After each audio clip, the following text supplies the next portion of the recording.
আলাইকুম, সবাইকে স্বাগত জানাই নতুন আরেকটি ভিডিওতে। প্রতি সপ্তাহের নতুন আয়োজনে নতুন দিনে আজকে থাকছে আমাদের বেশ কয়েকটি বিষয়, যেখানে আপনারা দেখছেন সারা দেশব্যাপী সাম্প্রতিক সময়ে যে ঘটনাগুলো ঘটছে সেই নারী নির্যাতনের বর্ণনা, পাশাপাশি থাকছে শাহবাগীদের ফিরে আসা এবং আরও একটি গুরুত্বপূর্ণ সংবাদ, সেটি হচ্ছে জাতিসংঘের মহাসচিব আন্তোনিও গুতেরেসের বাংলাদেশ সফর। বাংলাদেশের আপনারা জানেন যে এই সফরটি অত্যন্ত গুরুত্বপূর্ণ, আর এটি সম্ভব হয়েছে মূলত ডক্টর মোহাম্মদ ইউনূসের তার নেতৃত্বে, তার প্রতি সম্মান রেখেই মূলত জাতিসংঘের সচিব এসেছেন। তিনি শুধু এসে দুইটি বিষয় না, বেশ কয়েকটি বিষয় জাজ করার চেষ্টা করছেন। তিনি প্রথমত আজকে যে বিষয়টি ভিজিট করলেন বা পরিদর্শন করলেন বা দেখলেন, সেটি হচ্ছে আপনারা জানেন যে রোহিঙ্গা ক্যাম্প। রোহিঙ্গা ক্যাম্পে গিয়ে তিনি কি করলেন, চলুন আমরা একটু ভিডিওটি দেখে নিই।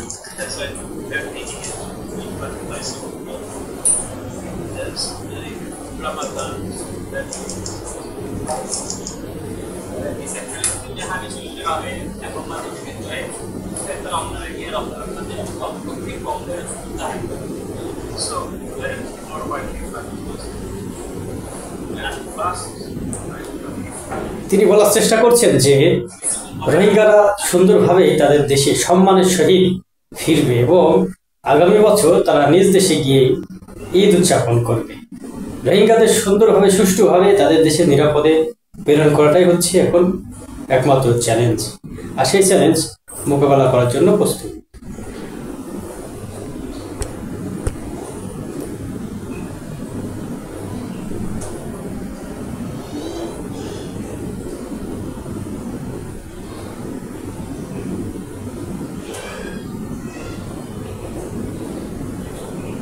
এই সেই লাকি আক্তার আপনারা দেখতে পাচ্ছেন, জাফর ইকবাল, লাকি আক্তার।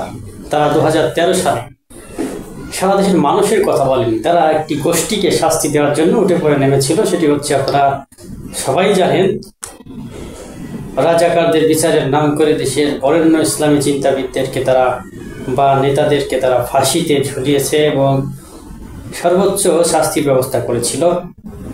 তার মধ্যে লাকি আক্তার অন্যতম ছিল। সেই লাকি আক্তার সাম্প্রতিক সময় আবার ফিরে এসেছে মাগুরার আসিয়ার সেই নির্যাতন কাণ্ডে। আপনারা জানেন ইতিমধ্যে আসিয়া পরলোক গমন করেছে, কিন্তু তার সেই চলে যাওয়াটা মেনে নিতে পারছেন না সারা বাংলার মানুষ। প্রফেসর ডক্টর মোহাম্মদ ইউনূস ক্ষমতা গ্রহণের পর থেকে নানা ইস্যুকে কেন্দ্র করে আমরা দেখতে পেয়েছি গণজামায়াত বা বিভিন্ন রকম আন্দোলন। সে সকল আন্দোলনে আপনারা জানেন যে নিষিদ্ধ সংগঠনগুলোর যুক্ত হয়ে সেই আন্দোলনকে আরো বেগবান করার জন্য এবং অন্তর্বর্তীকালীন সরকারকে চাপে রাখার জন্য চেষ্টা করত, কিন্তু সব চাপ উড়িয়ে দিয়ে সমস্ত বাধা বিপত্তি মোকাবেলা করে এগিয়ে যাচ্ছে অন্তর্বর্তীকালীন সরকার। অন্তর্বর্তীকালীন সরকারের মাননীয় প্রধান উপদেষ্টা ব্যতীত বাকি অনেকের মধ্যেই রয়েছে নানান রকম সমস্যা, যেগুলো আমরা দৃশ্যমানভাবেই দেখতে পাচ্ছি। অন্তর্বর্তীকালীন সরকারের মাননীয় প্রধান উপদেষ্টা তিনি একাই যেন লড়ছেন এবং একাই যেন ছাত্র জনতার আশা আকাঙ্ক্ষা পূরণের জন্যই কাজ করে চলেছেন, বাকিরা ঢিলে ঢালা চলছেন এবং তাদের কাজের তেমন অগ্রগতি আমরা দেখছি না। তিনি যদি একটু ধীর গতিতে চলতেন বা একটু ঢিল দিতেন, কাজের ঢেলা দিতেন, তাহলে ইতিমধ্যে আমরা যেগুলো দেখতে পাচ্ছি তার কারণেই হয়তোবা পতন ঘটে যেত অন্তর্বর্তীকালীন সরকার, কিন্তু সেটি হতে দিচ্ছেন না। প্রফেসর ডক্টর মোহাম্মদ ইউনূস তিনি শুধু বাংলাদেশে নন, সারা বিশ্বে একজন সমাদৃত ব্যক্তি, নোবেল লরেন্ট, এবং তার 3-0 তত্ত্বের জন্য আবারও সামনে হয়তোবা নোবেল দ্বিতীয়বারের মতো পেতে পারেন এমন একজন ব্যক্তি, গুণ সম্পন্ন মানুষ, সুন্দর বাংলা, সুন্দর ইংরেজি, সুন্দরভাবে আঞ্চলিক ভাষাতেও কথা বলেন।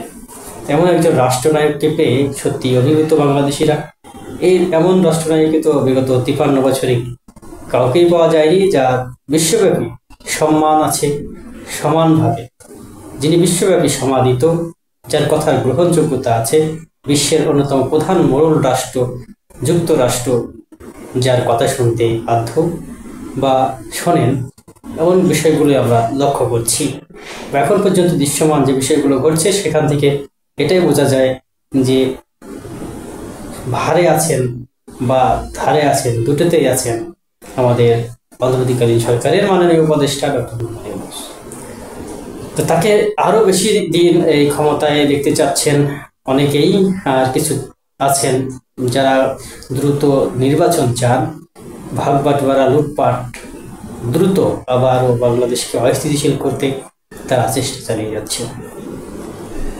নির্বাচন চাই নির্বাচন চাই কেন বলা হচ্ছে? এত বড় একটা ঘটনার পর সংস্কার প্রয়োজন, সেগুলো যদি সমাধান হয় অবশ্যই নির্বাচন হবে। প্রতিটি দল নির্বাচনে অংশগ্রহণ করবে সুন্দর একটি ভোটের মাধ্যমে, জনতার নির্বাচিত ব্যক্তি এবার ক্ষমতায় যাবে। এই ছিল আজকের মতো আলোচনা বিশ্লেষণ। ধন্যবাদ।